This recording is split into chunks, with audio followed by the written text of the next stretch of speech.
A Plataforma Sanidade Galega con Palestina quere mostrar o seu apoio incondicional ao compañeiro Pablo Simón Lorda, médico de familia, pola súa denuncia ante o Colexio de Médicos de Granada en relación co seu apoio ao boicot da compañía farmacéutica israelí Teva. Contra esta multinacional pretende frear o financiamento das accións do exército de Israel contra a poboación palestina, as ocupacións e o apartheid. Pablo Simón Lorda foi denunciado por un grupo sionista por negarse a receitar medicamentos xenéricos fabricados por Teva.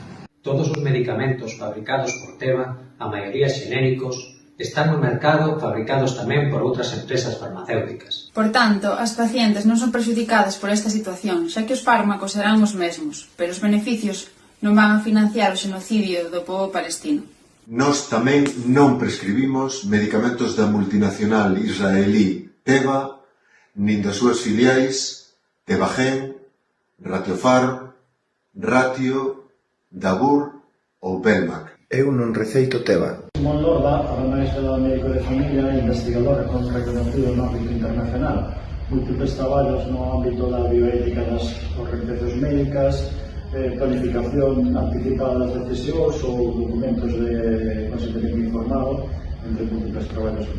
A súa posición activa contra o xenocidio é a nosa. A nosa profesión non nos permite ser pasivos ante o sufrimento e injustiza, sexa onde for. Por iso non queremos, Non debemos, Non podemos calar e mirar para outro lado. Celebramos o arquivo da denuncia contra Pablo Simón Lorda. O cesamento definitivo e real da violencia contra a poboación palestina. A entrada suficiente de axuda humanitaria. e a liberación dos nosos compañeiros e compañeiras en Palestina encarcerados. A causa palestina é a causa da humanidade.